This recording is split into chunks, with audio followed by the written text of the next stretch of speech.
Welcome to the 26th Annual Austin Film Festival. We're back here with Bob Dearden, returnee. Happy to be back. Yeah. So we were just talking a little bit before this. You decided to drive out to Texas, and you came the southwest up north route.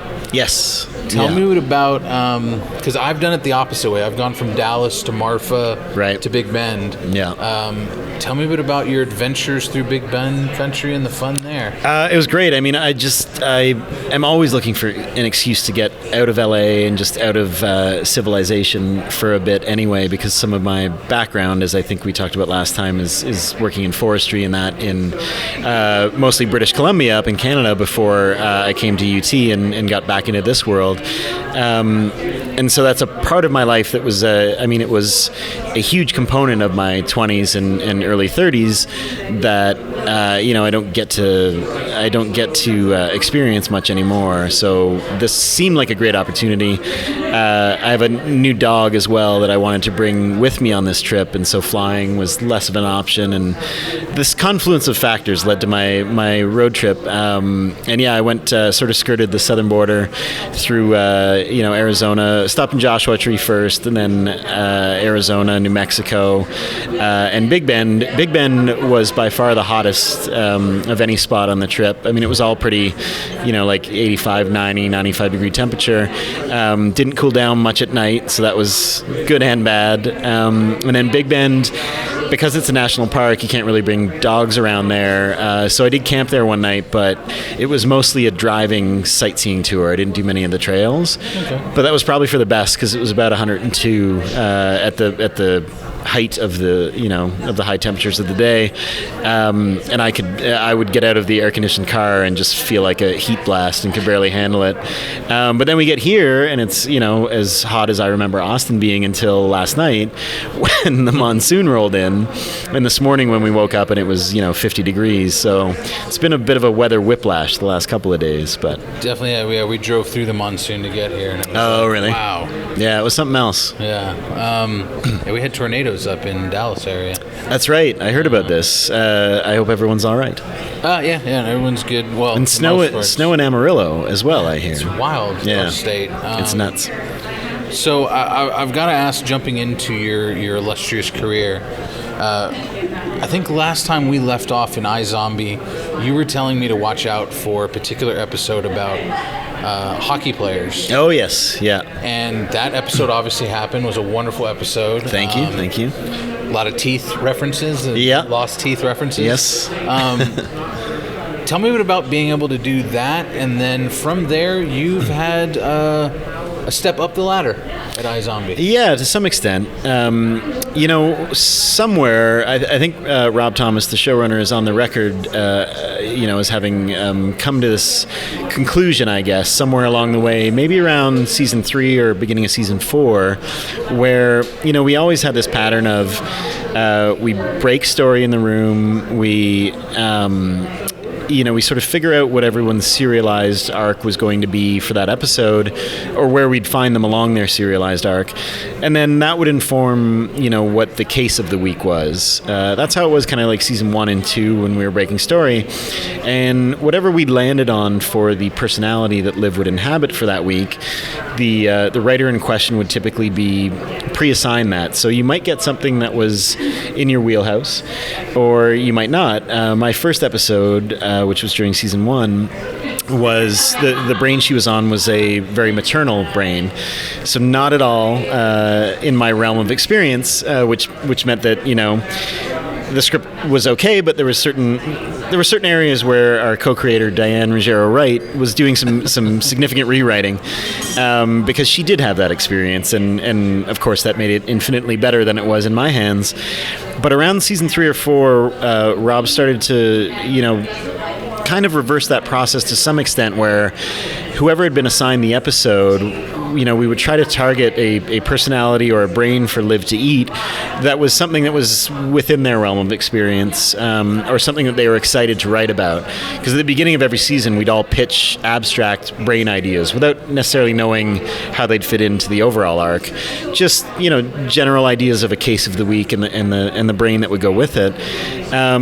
So it was in this context in which I finally got to do the Hockey Goon episode, which Diane and I had actually both kind of pitched from before iZombie was even picked up.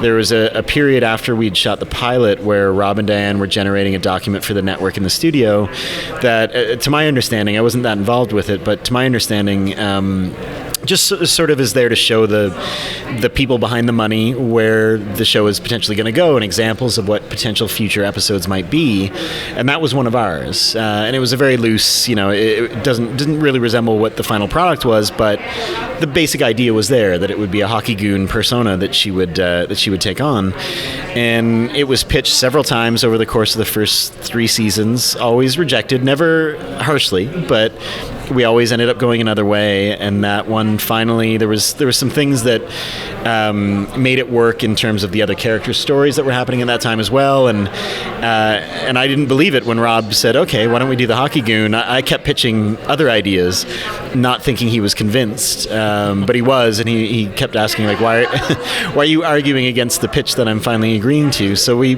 did it, and it was a great joy for me, not only because it was a Hockey Goon, but we also made him Canadian. So we got to, put in a few Canadian sort of Easter eggs and stereotypes and jokes that hopefully worked out in that regard. Although I did get one comment on Twitter calling it maple appropriation. So I don't think that particular Canadian was too happy with the choices I'd made and we had made, but I had a lot of fun doing it. I mean, it was that and the noir episode we did season 5 were the 2 most fun episodes for me to be involved in. Noir episode's amazing. I love the scheme of that. Yeah, we had a good time with that. The look of it's so much fun too. Yeah, well, that was Tuan Lee, who was one of our editors from I think the very beginning of the show, and then directed. I always forget which episode, but he directed an episode season 4, and this was his second directing gig with us.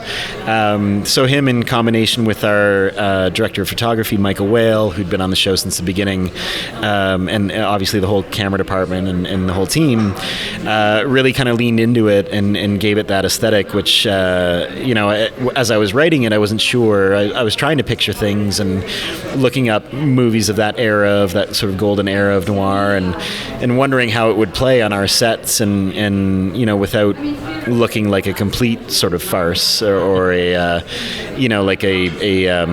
complete satire, but sort of being a middle ground between what our show normally looks like and having a little fun with the visuals. And I think it turned out fantastic and can take no credit for it. So I would love to ask about that aesthetic, about the sets. There are particular things I feel like is in every episode, like the interrogation room that they all use, or the restaurant.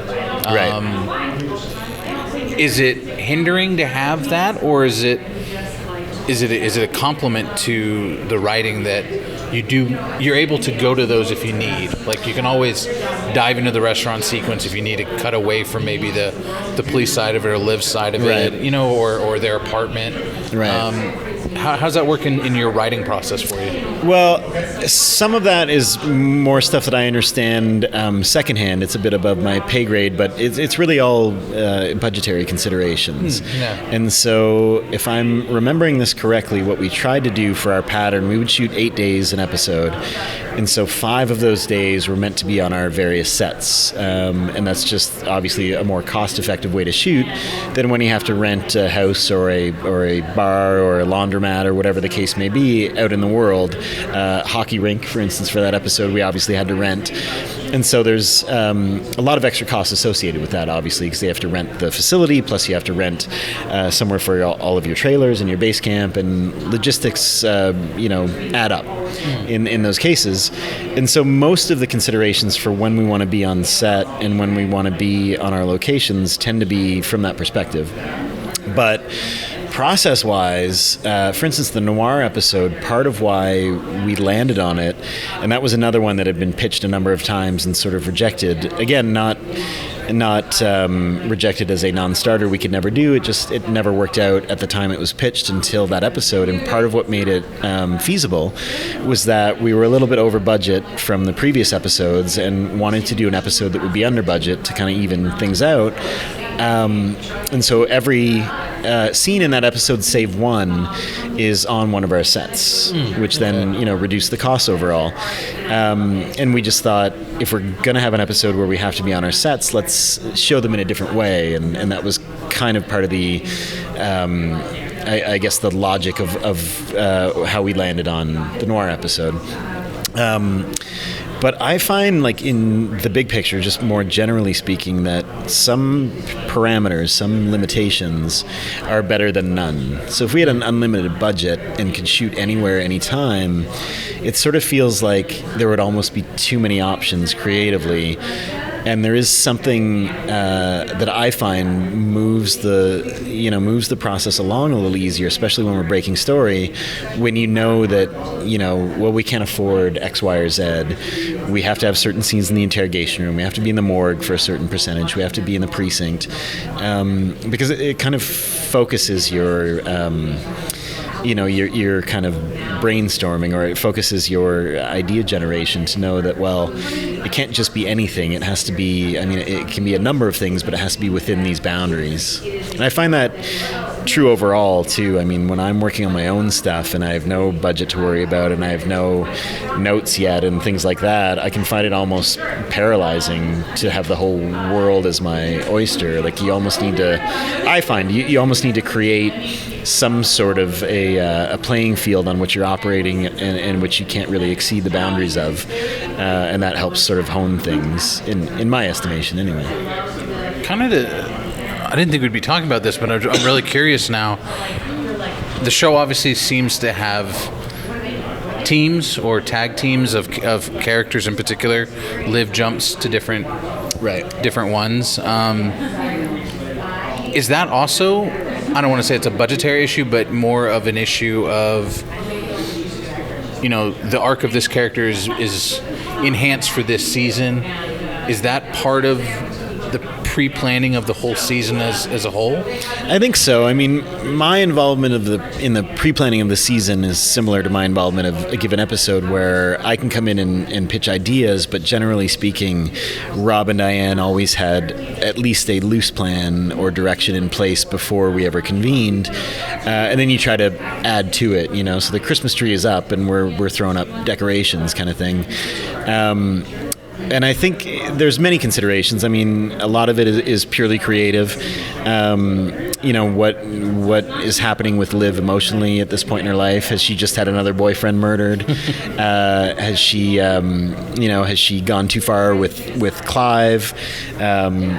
Where her and Major at? Where is the Cure at with Ravi? Like, all these things come into play, of course. But then there's also considerations of we really like these two actors together. What can we do to put them in more scenes? We always loved David Anders and Rose together, but it was always a less natural sort of thing to have them. It's tough to get them together. Right. You almost had to either be investigating him or have them cross paths, as we did in the noir episode, because the murder happens at his bar. So, just different pairings. We had, in the hockey episode, we had Major and Donnie together. And I think that might have been the first time they really shared scenes together. I'm sure they may have crossed paths before, but they were on that whole kidnapping mission. And that came from, I don't know where it really came from, but I know that we were in the room and we were on What is Major doing this week? And out of the blue, at least seemingly to me, Rob just said, how can we get Major and Donnie together?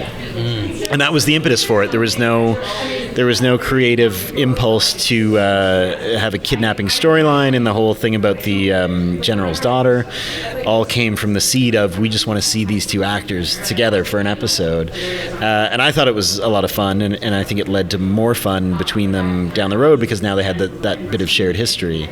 So it can come from a lot of places, and there are also, again, just logistics of, you know, certain actors are hired for every episode. Certain actors are hired for 10 out of 13 or 7 out of 13 episodes. And so just finding where the most, sort of powerful moments are to fit those, I forget the designations of each character, but recurring stars, I guess. But to find, like, if you're only in 7 episodes, you want to pick the episodes where they're going to be in a lot of scenes, and those scenes have a lot of meat on the bone, rather than wasting one of those episodes on a drive-by or something like that, you know, or on one scene for somebody. So there's a lot of those considerations that come into play as well. And then, of course, there's always the budget sort of looming over everything, which again is, you know, above my pay grade, but we always kind of we hear the sort of aftermath of a lot of those conversations and that sort of thing. Yeah, you hear about it ironically when it comes to like award seasons, like the difference between a special guest and a recurring character is usually 2 episodes for most 10 episode runs. It's crazy to think that it's all about numbers and time.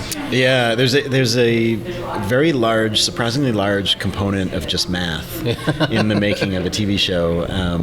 Again, not at my level necessarily, although there is some, but once you're one of the people in charge and running the show, you're beholden to so many factors that are outside of just pure what is the coolest thing for us to, what's the best road to go down for these characters creatively.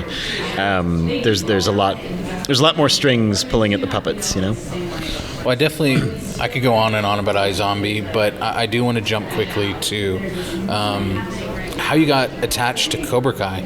And is that something that you reach out, someone notices you? Like, how did that come about? Well, in that case, I think it can happen in a variety of ways. I'm sure it can, but in that case, Rob, again, was friendly with the guys that run Cobra Kai and just happened to ask if they were in need of somebody at my level of experience. And it turns out they were. So I went in, I interviewed with them, and I guess they liked whatever it was I said. I was in a bit of a fog because I was such a fan of the show. And also, like, the other things on those guys' resume, like the 2 of the guys did, John and Hayden did Harold and Kumar and American Reunion, and Josh did Hot Tub Time Machine, and I forget who, but some or all of them were involved in Blockers, which I also love. So I went in a little bit starstruck, I guess, and nervous about, just the employment opportunity of it all. So I don't quite remember what I said to them, but whatever they did, hopefully, or I guess apparently it worked out.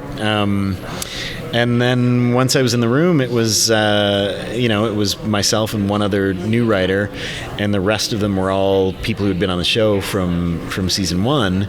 And I had been such a fan that I was, again, a little bit sort of in listening mode at the beginning, just because I wasn't sure how solid the ground was under my feet. But they were very welcoming and friendly, and made it easy to integrate for myself and the other new writer. And it was only a 4-month job, but it felt like after a few weeks we were sort of all on the same page, and could not have been a cooler experience. I hope that show keeps going, and I keep getting to be a part of it. What does it mean to you to have a person like Rob that goes over and beyond, I think, what a lot of creative individuals and showrunners would do? Right. He seems to go to bat for you people outside of his realm.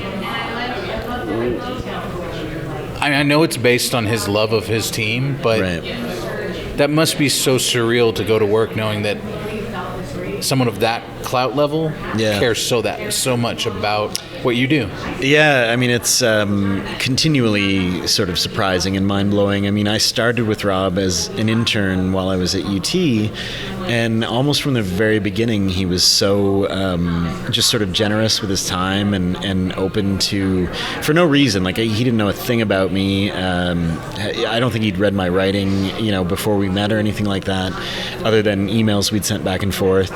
And so right from the beginning, he was he opened up his sort of process to me, and it was such a comprehensive look at what it is to be, a showrunner, creatively and sort of from the business side, and it was just this great introduction and immersion into that world while I was still here. And then he gave me my first job as an assistant on the Veronica Mars movie.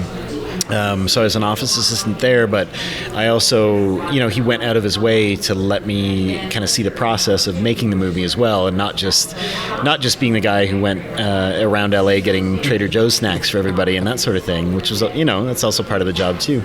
And that just continued on and on throughout our time together, and continues to this day. And there is no possible way I'm ever going to be able to repay him.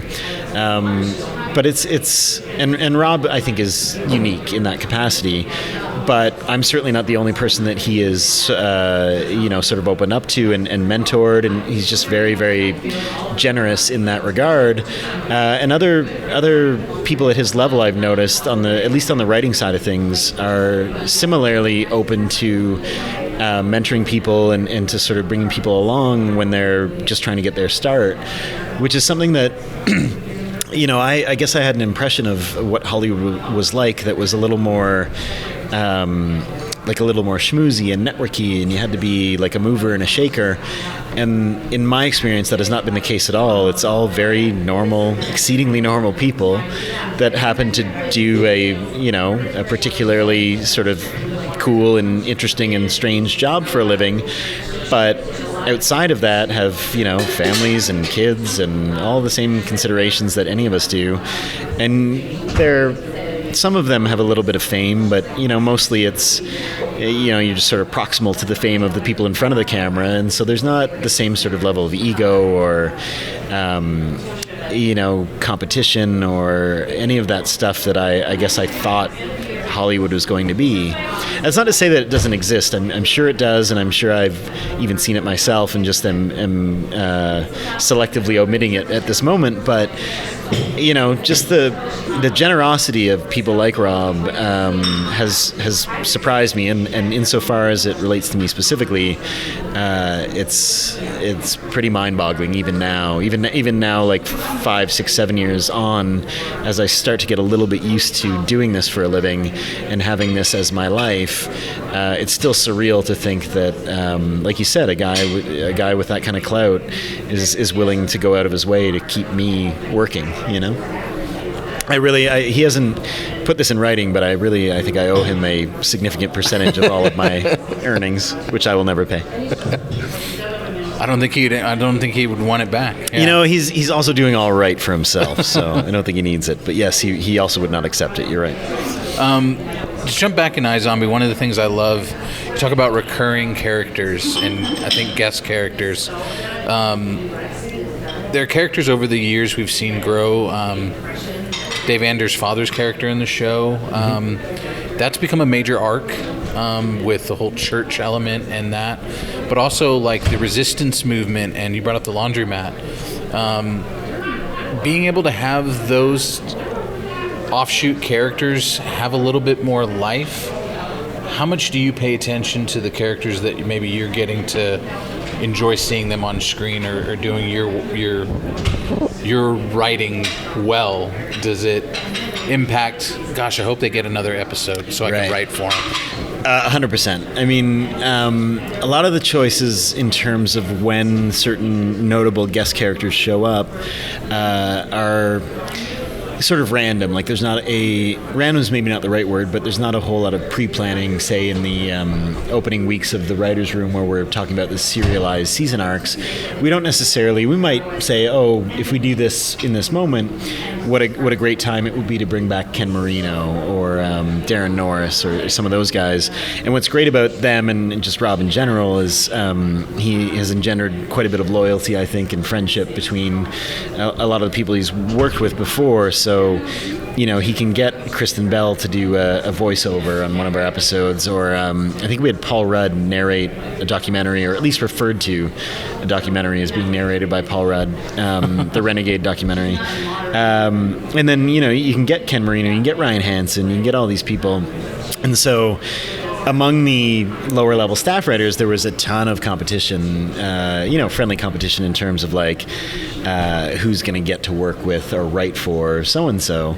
And you're limited again by budgets and schedules and things that are not related to just creative choices, to the timing of all that, of who you can get and when, and if you can afford them.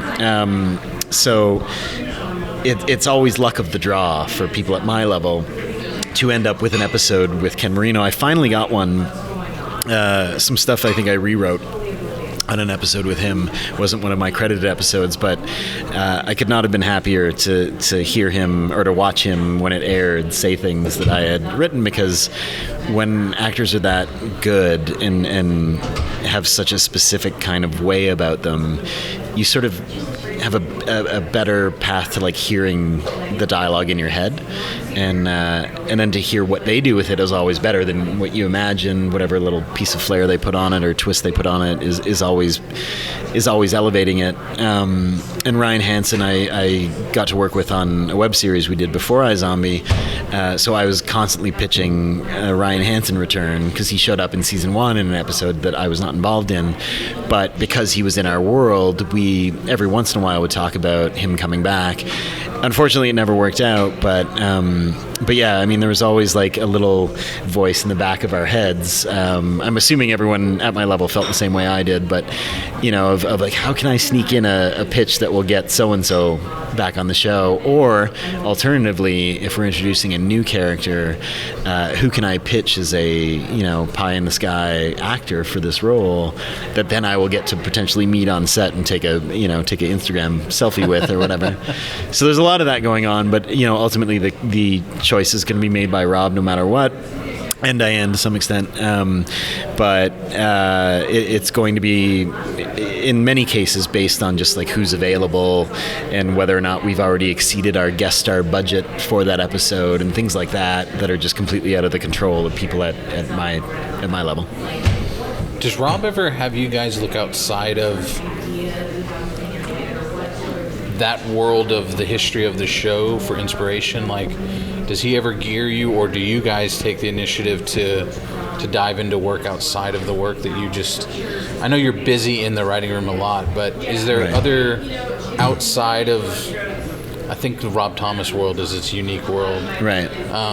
That he's like, I want to point you in a completely different direction. Does that ever happen in his realm, or is it very tight the way we think of it is? I mean, it's pretty tight from a certain perspective, but from my vague recollection of season 1, there was, the pilot established certain rules, but there was still some stuff in terms of the genre of it all, the zombie stuff of it all, that was left open. And so I vaguely remember there being, I don't know if it was an official assignment or just a general sense that everybody should bone up on their zombie movie history.